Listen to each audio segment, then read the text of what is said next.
प्रसाद मुखर्जी जी की आज पुण्यतिथि है।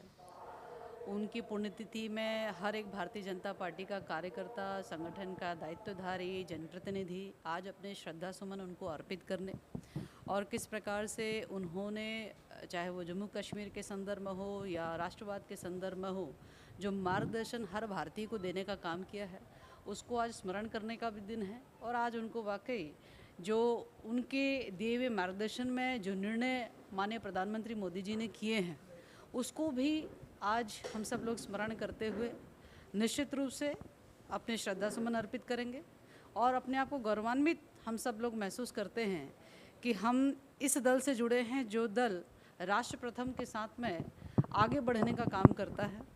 और मैं मानती हूँ कि आज के इस कार्यक्रम के माध्यम से हर एक कार्यकर्ता अपने मनोभाव से भारतीय जनता पार्टी के लिए, हर एक कार्यकर्ता पूरे मनोयोग से उपचुनाव के लिए यहाँ से कमर कस के जाएगा और निश्चित रूप से उसका फ़ायदा उपचुनाव में भी होगा।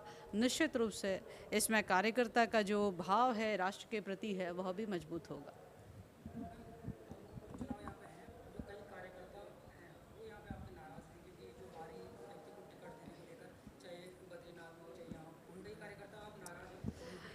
देखिए, मुझे लगता है कि मैं अभी अपने आते वक्त में इस कार्यक्रम के दौरान में रास्ते में ही हमारा एक उपचुनाव का कार्यालय मिला।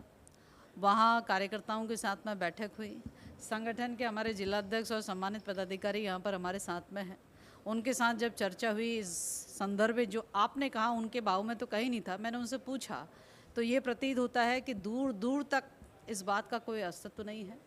भारतीय जनता पार्टी का प्रत्येक कार्यकर्ता यह भाव रखता है कि जिसको भी भारतीय जनता पार्टी का चुनाव चिन्ह कमल का फूल मिला, इसका मतलब वो भारतीय जनता पार्टी का कैंडिडेट है। ठीक उसी प्रकार से भारतीय जनता पार्टी का कैंडिडेट जिस प्रकार से प्रधानमंत्री मोदी जी के साथ में और जिस प्रकार से हमारे मुख्यमंत्री पुष्कर सिंह धामी जी के साथ में खड़ा है और उनके विचारों से जो समर्थन करता है, मुझे लगता है कि मंगलौर की जनता भी उसका समर्थन करती है और आने वाला समय परिणाम के रूप में हम सबको दिखेगा। इसलिए किसी प्रकार का मैं कहूँ कि असंतोष यहाँ पर व्याप्त नहीं है।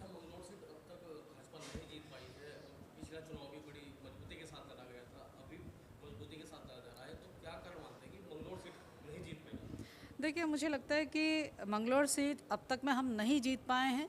उसके प्रति निश्चित रूप से पार्टी ने बहुत कुछ विचार, बहुत कुछ मंथन किया है। निश्चित रूप से कई प्रकार के समीकरण होते हैं जिनके कारण से जो है अच्छे कार्य भी पीछे हो जाते हैं। लेकिन मुझे अब की बार का जिस प्रकार का वातावरण दिख रहा है इस उपचुनाव में, लोगों ने बहुत ठीक प्रकार से प्रधानमंत्री मोदी जी की कार्यशैली को, ठीक प्रकार से माननीय मुख्यमंत्री जी की कार्यशैली को, उनके कार्यों को और जिस प्रकार से लगातार जो है एक गरीब व्यक्ति के लिए सरकार काम कर रही है, उसको समझने का काम किया है। और मैं समझती हूँ जब संगठन हो और जब हमारे आम जनमानस विकास के साथ में जब खड़े हो जाते हैं तो फिर वो समीकरण किसी भी प्रकार का, चाहे वो धार्मिक आधार पर हो चाहे जातिगत आधार पर हो, वो शून्य हो जाते हैं। तो इस उपचुनाव में ये झलकता है कि अब की बार जो है वो रिवाज बदलेगा और अब की बार जो है कमल का फूल खिलेगा और मंगलौर अपने आप को विकास की राह पर आगे बढ़ाने का काम करेगा।